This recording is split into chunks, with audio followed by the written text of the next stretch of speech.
नमस्कार दोस्तों, मैं दीपांशु आप सभी का स्वागत करते हैं। दोस्तों, आज के वीडियो में हम मध्यकालीन भारत का एक टॉपिक है गुलाम वंश।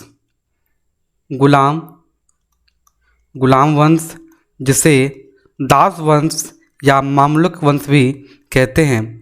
इससे आने वाली 50 क्वेश्चन को हम देखेंगे। ये वही क्वेश्चन है जो विभिन्न एग्ज़ाम जैसे SSC, railway, state police, BPSC, UPSC में क्वेश्चन आया था। तो उसी क्वेश्चन को हम एक जगह संग्रह किए हैं और उसे हम वीडियो के माध्यम से आप लोगों के समक्ष प्रस्तुत करते हैं। तो स्टार्ट करते हैं। पहला क्वेश्चन हम लोग का है कि दिल्ली की राजधानी मानने वाला सुल्तान कौन थे। तो दिल्ली को जो है राजधानी कौन बनाया था? इल्तुतमिश। क्योंकि इल्तुतमिश से पहले गुलाम वंश के जो संस्थापक थे कुतुबुद्दीन ऐबक। तो कुतुबुद्दीन ऐबक ने जो है इन्होंने अपनी राजधानी कहाँ? तो लाहौर स्थापित किया था, ठीक ना। और जब इल्तुतमिश शासक बना तो इन्होंने अपनी राजधानी दिल्ली बनाया। चलिए नेक्स्ट क्वेश्चन देखते हैं। नेक्स्ट क्वेश्चन है सल्तनत के निम्नलिखित सुल्तानों में से किसने सर्वप्रथम अपनी राजधानी दिल्ली स्थानांतरित की थी? तो सल्तनत के अधीन सबसे पहला सुल्तान जो थे वो इल्तुतमिश ही थे, जिन्होंने अपनी राजधानी लाहौर से दिल्ली प्रथम बार वो स्थापित किया था। तो इसका राइट आंसर इल्तुतमिश है। नेक्स्ट क्वेश्चन, अगला क्वेश्चन है कि दिल्ली का वो प्रथम सुल्तान कौन था जिसने नियमित सिक्के जारी किए तथा दिल्ली को अपने साम्राज्य की राजधानी घोषित किया? तो शासक इल्तुतमिश सर्वप्रथम ये ऐसे सुल्तान थे, इन्होंने पहली बार जो है सिक्के जारी किया, वो भी चांदी और तांबे का। चांदी के सिक्के को जो है चांदी के सिक्के को कहा जाता था क्या? टंका। और तांबे के सिक्कों को जीतल कहा जाता था, ठीक ना। तो ये राइट आंसर क्या होगा? इल्तुतमिश। नेक्स्ट क्वेश्चन देखते हैं। अगला क्वेश्चन है निम्नलिखित में से कौन से इल्तुतमिश के राजकाल में सल्तनत राजधानी थी? बोला इल्तुतमिश के समय सल्तनत राजधानी कहाँ थी? वो दिल्ली थी। कौन सी इल्तुतमिश के राजकाल में सल्तनत राजधानी थी? तो वो क्या होगा? दिल्ली। नेक्स्ट क्वेश्चन देखते हैं। अगला क्वेश्चन है सल्तनत काल के दो प्रमुख सिक्कों टंका और जीतल, क्या बोले थे कि टंका जो है वो किस चीज़ का था? चांदी का। किस चीज़ का था? चांदी का। और जीतल किस चीज़ का था? तांबा का, ठीक है ना। प्रचलन किसने किया था? प्रचलन जो है इल्तुतमिश के द्वारा किया गया था। और सुल्तान की उपाधि जो है प्रथम बार इल्तुतमिश ही प्राप्त किया था, जबकि इनके मतलब गुलाम वंश के संस्थापक कौन थे? कुतुबुद्दीन ऐबक जो है बिना सुल्तान का उपाधि धारण किए ही वो शासन किया था। चलिए नेक्स्ट क्वेश्चन देखते हैं। नेक्स्ट क्वेश्चन है उत्तर भारत में चांदी का सिक्का टंका जारी करने वाला कौन मध्यकालीन शासक था? तो कौन था वो? इल्तुतमिश। नेक्स्ट क्वेश्चन देखते हैं। अगला क्वेश्चन है निम्न में से किसने टंका नामक चांदी सिक्का चलाया था? इल्तुतमिश। नेक्स्ट क्वेश्चन देखते हैं। नेक्स्ट क्वेश्चन है 175 ग्रैंड के चांदी के टंका चलाने वाला प्रथम दिल्ली सुल्तान कौन थे? वो भी कौन थे? इल्तुतमिश। नेक्स्ट क्वेश्चन देखते हैं। नेक्स्ट क्वेश्चन है टकों पर टकसाल नाम अंकित करने की प्रथा का प्रारंभ किसने किया था? टकसाल नाम का अंकित करने वाला कौन था? वो भी कौन थे? इल्तुतमिश। नेक्स्ट क्वेश्चन देखते हैं। नेक्स्ट क्वेश्चन है कि चंगेज खां के अधीन मंगोलों ने भारत पर आक्रमण किया था। तो चंगेज खां के अधीन मंगोल जो थे चंगेज खां के अधीन आक्रमण किया था भारत पर, तो वो तब का जो है सुल्तान कौन थे? इल्तुतमिश थे। नेक्स्ट क्वेश्चन देखते हैं। नेक्स्ट क्वेश्चन है कि मंगोल आक्रमणकारी चंगेज खां भारत की उत्तर पश्चिम सीमा पर निम्न में से किसके काल में आया था? इल्तुतमिश के काल में आया था। नेक्स्ट क्वेश्चन देखते हैं। दिल्ली का कौन सुल्तान मंगोल नेता चंगेज खां का समकालीन था? इल्तुतमिश। क्वेश्चन देखते हैं। चंगेज खां के नेतृत्व में मंगोलों ने भारत में किसके समय में आक्रमण किया था? इल्तुतमिश। इल्तुतमिश। नेक्स्ट क्वेश्चन देखते हैं। Nizamuddin Junaidi, very important question, very important question है कि निजामुद्दीन जुनैदी जो है वो वजीर था, किसका था? तो इल्तुतमिश का ही वजीर था। नेक्स्ट क्वेश्चन देखते हैं। नेक्स्ट क्वेश्चन है गुलाम का गुलाम, गुलाम का गुलाम कहा जाता है किसे? कुतुबुद्दीन ऐबक का, कुतुबुद्दीन ऐबक, क्योंकि कुतुबुद्दीन ऐबक से पहले कौन थे? क्वेश्चन देखते हैं। भारत के किस मध्यकालीन शासक ने एकता व्यवस्था प्रारंभ की थी? तो एकता व्यवस्था जो है वो इल्तुतमिश के द्वारा है, इल्तुतमिश के द्वारा ही प्रारंभ किया गया था। निम्नलिखित में से किस सुल्तान ने सिक्कों पर उम्मदत उल-19वां का विरुद्ध धारण किया था? रजिया बेगम, रजिया बेगम। एक क्वेश्चन है, क्वेश्चन देखिए कि रजिया सुल्तान किस वर्ष शासक बनी थी? रजिया सुल्तान जो है 1236 ईस्वी में, 1236 ईस्वी में वो शासक बनी थी और 1240 तक उन्होंने शासन किया। और 1240 में जो है जब इनका विवाह होता है अल्तुनिया से तो इनका हत्या कर दिया जाता है। कब? 1240 ईस्वी में। चलिए नेक्स्ट क्वेश्चन देखते हैं। क्वेश्चन है कि निम्नलिखित में से कौन मध्यकालीन भारत की प्रथम महिला शासक थी? Very important question. ये क्वेश्चन जो है कई एग्जाम में बार बार रिपीट होता है, तो इसे याद आप जरूर रखिएगा कि मध्यकालीन भारत की प्रथम महिला शासिका कौन थी? तो कौन थी? रजिया सुल्तान थी। नेक्स्ट क्वेश्चन देखते हैं कि रजिया बेगम को सत्ताच्युत करने में किसका हाथ था? सत्ताच्युत का अर्थ हुआ कि सत्ता से बेदखल करने में किसका हाथ था? तो तुर्क का। किसका हाथ था? तुर्कों का हाथ था। नेक्स्ट क्वेश्चन देखते हैं। नेक्स्ट क्वेश्चन है कि निम्नलिखित में से किसने तुर्कान-ए चहलगामी का गठन किया था? तो तुर्कान-ए चहलगामी का गठन जो है वो इल्तुतमिश के द्वारा किया गया था। ये होता क्या था? तो ये 40 तुर्क सरदार का एक संगठन था जिनके देख रेख में पूरे सल्तनत का शासन व्यवस्था बनाए रखने में इनकी काफ़ी भूमिका रहती थी। ठीक ना? तो 40 क्या थे? तुर्क सरदार थे। कुमार इल्तुतमिश के द्वारा बनाया गया था। नेक्स्ट क्वेश्चन है कि निम्नलिखित सुल्तानों में से कौन से एक इल्तुतमिश की संतान नहीं थी किंतु उनके वंश का अंतिम उत्तराधिकारी था? तो वो कौन थे? नसरुद्दीन महमूद। और इसी नसरुद्दीन महमूद से जो है बलबन कौन थे? तो बलबन जो है यही 40 तुर्क सरदार में एक सरदार थे। ठीक ना?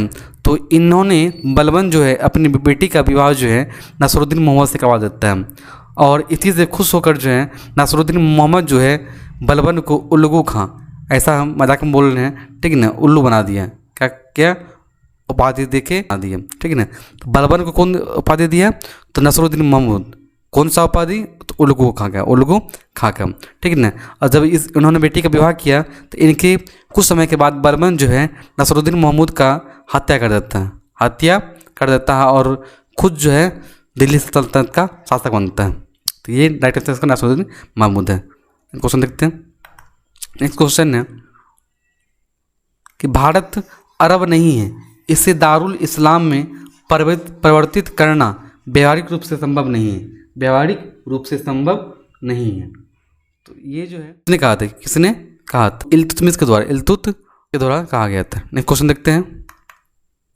नेक्स्ट क्वेश्चन है कि निम्नलिखित में से किस सुल्तान ने ईरान की राजतंत्रीय परंपराओं को ग्रहण किया तथा उन्हें भारतीय वातावरण में समन्वित किया था? तो कौन थे? इल्तुतमिश ही थे। नेक्स्ट क्वेश्चन देखते हैं। नेक्स्ट क्वेश्चन है सल्तनत काल में रावत-ए-अर्ज की पदवी दी गई थी किसे? तो ये इमादुल मुल्क को दिया गया था। नेक्स्ट क्वेश्चन देखते हैं। नेक्स्ट क्वेश्चन है कि प्रथम सुल्तान जिसने दोआब की आर्थिक क्षमता समझी कौन था? तो दोआब की आर्थिक समझने वाला सुल्तान कौन थे? तो सुल्तान कौन थे? वो इल्तुतमिश थे। क्वेश्चन देखते हैं। एक क्वेश्चन है, निम्नलिखित में से किस इतिहासकार ने इल्तुतमिश को भारत में मुस्लिम राज का वास्तविक संस्थापक माना? तो वो एक इतिहासकार थे आरपी त्रिपाठी के द्वारा जो है दिल्ली सल्तनत का वास्तविक संस्थापक जो है इल्तुतमिश को ही कहा गया है। नेक्स्ट क्वेश्चन देखते हैं। नेक्स्ट क्वेश्चन है कि प्रथम इलवाड़ी शासक कौन थे? तो प्रथम इलवाड़ी शासक कौन थे? कौन थे? इल्तुतमिश थे। नेक्स्ट क्वेश्चन देखते हैं। नेक्स्ट क्वेश्चन है कि निम्न में से किस सुल्तान ने खलीफा से खिलत प्राप्त किया था? तो ये शासक कौन थे? इल्तुतमिश, सुल्तान इल्तुतमिश, सुल्तान इल्तुतमिश के द्वारा। चलिए एक क्वेश्चन देखते हैं। नेक्स्ट क्वेश्चन है कि दिल्ली सल्तनत का प्रथम वैधानिक सुल्तान कौन था? तो वो कौन थे? इल्तुतमिश। चूँकि इससे पहले जो शासक थे कुतुबुद्दीन ऐबक, इन्होंने बिना सुल्तान का उपाधि धारण किए शासन किया था। क्वेश्चन देखते हैं। नेक्स्ट क्वेश्चन है कि इल्तुतमिश ने बिहार में अपना प्रथम सूबेदार नियुक्त किया था। तो इल्तुतमिश के द्वारा बिहार में सूबेदार जो है मलिक जानी को बनाया गया था, नियुक्त किया गया था। एक क्वेश्चन है, अगला क्वेश्चन है कि सुल्तान इल्तुतमिश के शासनकाल में न्याय चाहने वाले व्यक्ति को जो है उन्हें लाल वस्त्र पहनना पड़ता था। नेक्स्ट क्वेश्चन देखते हैं। अगला क्वेश्चन है कि नीचे दिए गए दो वक्तव्य है, एक को कथन ए, दूसरे को कारण कहा गया। कथन और कारण वाला क्वेश्चन है। पहला कथन पढ़िए। कथन क्या है कि बलबन ने दिवंगत खलीफा की स्मृति में सिक्के टंकित किया था, ये सही है। सेकेंड है कि बगदाद, कारण है कि बगदाद खिलाफत का अंतिम मुस्लिम सत्ता का महानतम क्षति थी। तो ये भी सही है, लेकिन एक दूसरे का ये जो है व्याख्या नहीं है। चलिए नेक्स्ट क्वेश्चन देखते हैं। ए और आर दोनों सही लिखे, लेकिन एक आर का व्याख्या नहीं है, तो वो इसका राइट आंसर है। चलिए नेक्स्ट क्वेश्चन देखते हैं। अगला क्वेश्चन है कि नीचे दो वक्तव्य है, यहाँ भी क्या है कथन और कारण वाला क्वेश्चन है। कथन पढ़िए फिर कारण पढ़ते हैं। कथन क्या है कि बलबन ने राजस्व सिद्धांत परिभाषित किया था, सही है। वह ताज की प्रतिष्ठा में वृद्धि करना चाहता था, ये भी सही है। दोनों क्या है? दोनों सही है। और दोनों ये ताज की प्रतिष्ठा में वृद्धि करना चाहते थे, इसीलिए राजस्व सिद्धांत को परिभाषित किया था। तो ये ए और आर दोनों सही है, और ये ए ही सही है, ए आर की सही व्याख्या है। नेक्स्ट क्वेश्चन देखते हैं। अगला क्वेश्चन है निम्नलिखित वक्तव्य, यही कथन कारण क्वेश्चन है। कथन क्या है? कथन है कि बलबन ने विस्तार की नीति नहीं अपनाई, ये सही है। बलबन कभी विस्तार की नीति अपनाई नहीं थी। और बर्नी कहना था, बर्नी क्या है? निरंतर हो रहे मंगोल आक्रमणों के भय का उल्लेख करता है। बात सही है कि इनके समय, ठीक है, बलबन के समय जो है काफ़ी मात्रा में जो मंगोल आक्रमण हुआ, तो इसका भी क्या था? भय था, बलबन को भय था, डर था। तो ये दोनों सही है, दोनों क्या सही है? दोनों सही है, ठीक है ना। और ये व्याख्या भी करता है। नेक्स्ट क्वेश्चन देखते हैं। अगला क्वेश्चन है, कथन है कि बलबन ने अपने शासन की शक्तिशाली बनाया और सारी सत्ता अपने हाथ में करने कर ली, सही है, कथन सही है। कारण है कि वह उत्तर पश्चिम सीमा को मंगोल आक्रमण से सुरक्षित करना चाहता था, ठीक है। दोनों क्या सही है, लेकिन ये दोनों, ये कारण जो है कथन का सही व्याख्या नहीं है, तो वो इसका राइट आंसर है। चलिए नेक्स्ट क्वेश्चन देखते हैं। अगला क्वेश्चन है कि दिल्ली का प्रथम सुल्तान जिसके दरबार में गैर इस्लामी प्रथाओं का पतन किया, वो कौन था? तो वो इल्तुतमिश ही थे, क्वेश्चन देखते हैं।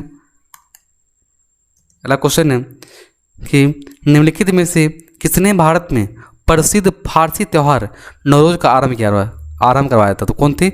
बलबन थे। और बलबन के द्वारा ही सजदा एवं पैगोस की व्यवस्था भी इसके द्वारा लाया गया था। चलिए एक क्वेश्चन देखते हैं। और इसी बलबन के द्वारा लो एवं रक्त की नीति, एक और देख लीजिए, लो एवं रक्त की नीति को भी अपनाया गया था। क्वेश्चन देखते हैं। अगला क्वेश्चन है कि सुल्तान बलबन ने अपने दरबार का गठन किया था किसमें? तो फारसी पद्धति पे। किस पे? फारसी पद्धति पे। क्वेश्चन है ईरानी पद्धति सजदा की शुरुआत किसने किया था? तो वो बलबन के द्वारा किया गया था। नेक्स्ट क्वेश्चन है, दिल्ली के किस सुल्तान के विषय में कहा गया है कि उसने रक्त और लोक नीति अपनाई थी? किसने? बलबन ने, बलबन के द्वारा किया गया था। नेक्स्ट क्वेश्चन देखते हैं। अगला क्वेश्चन है कि अपनी शक्ति को संगठित करने के बाद बलबन ने भव्य उपाधि धारण की थी जिसे जिले इलाही, जिले इलाही कहा जाता है। जिले। क्वेश्चन देखते हैं। अगला क्वेश्चन, बलबन अपने को किसका वंशज मानता था? तो बलबन जो है अपने आप को जो है वो अफरासियाब का वंशज मानता था। एक क्वेश्चन देखते हैं। अगला क्वेश्चन है कि किस सुल्तान ने स्वयं को नाइब ए खुदाई कहा? तो किसने? बलबन ने नाइब ए खुदाई कहा, अपने आप को नाइब ए खुदाई कहा। और इन्होंने देवत्व के सिद्धांत को माना, देवत्व के सिद्धांत को भी अपनाया। और जानते हैं उल्गू खां की उपाधि मिला इसको। चलिए, जिले इलाही का अर्थ होता है कि ईश्वर का प्रतिबिंब, देवत्व के सिद्धांत से जो संबंधित थे। चलिए ये क्वेश्चन देखते हैं। अगला क्वेश्चन है, दिल्ली सल्तनत के शासकों में किसका राजतत्व का सिद्धांत प्रतिष्ठा, शक्ति और न्याय पर आधारित था? बलबन। किसका? बलबन। एक क्वेश्चन देखते हैं। अगला क्वेश्चन है, बलबन के द्वारा विजय के स्थान पर सुदृढ़ीकरण की नीति अपनाने के लिए निम्नलिखित में से कौन एक कारण नहीं था? तो बलबन जो है वो लो एवं रक्त की नीति, ठीक ना, निरंकुशता आदि का भी उन्होंने अपनाया था। यहाँ ऑप्शन देखते हैं कि विदेशी आक्रमण का भय था, ये सही है। आंतरिक विद्रोह, ये भी सही है। भारतीय शासकों की तुर्की शासन को उखाड़ फेंकने की इच्छा, ये भी सही है। उसका कमज़ोर स्वभाव नहीं था, उसका कमज़ोर की जगह क्या बोलते हैं?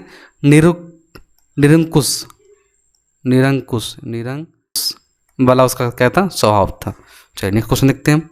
अगला क्वेश्चन है कि किस सुल्तान शासक ने सीमा विस्तार की नीति नहीं अपनाई? तो वो कौन थे? बलबन कभी भी अपने क्षेत्र का विस्तार करने का उसका एक नीति नहीं था।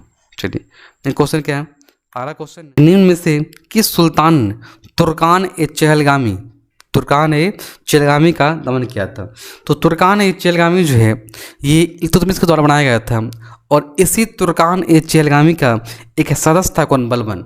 और बलबन जो शासक बना अपने दामाद का तय करके, तो उन्होंने सबसे पहले जो है 40 सरदार का जो संगठन था उस 40 सरदारों को पहले बनवाया था, तुर्क सरदार को, ठीक है।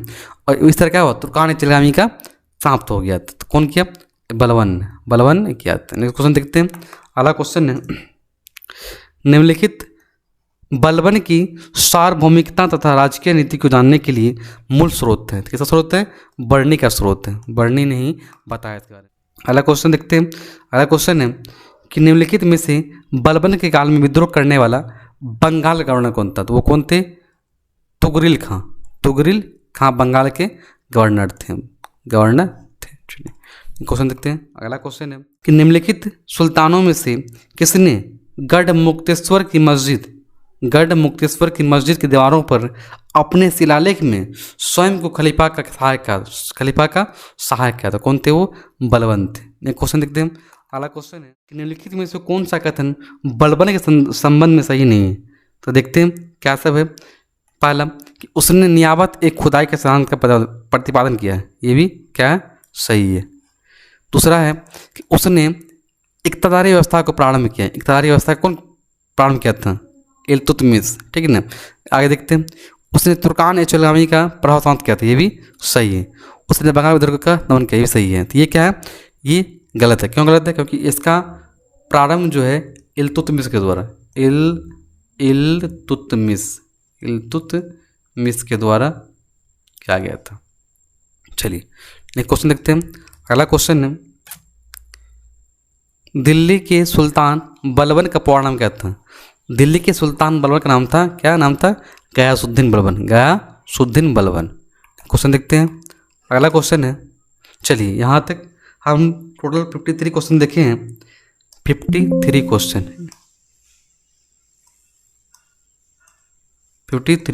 क्वेश्चन हम लोग इसमें देखे हैं। यदि आप इस क्वेश्चन को देख लेते हैं, इससे पहले आप जो है इस टॉपिक को पहले देखिए, यूट्यूब पे आपको टॉपिक मिल जाएगा, ठीक है ना। टॉपिक देखने के बाद अब इस क्वेश्चन को सॉल्व कीजिए, तो 53 में जो है आपको 50 क्वेश्चन ज़रूर बनाएगा। ठीक, यहाँ फिर मिलते हैं। एक चीज़ और सूचना देना है कि एक नए चैनल को हम लॉन्च करेंगे 1 तारीख को, ठीक ना, समझे। तो वो जो है रेलवे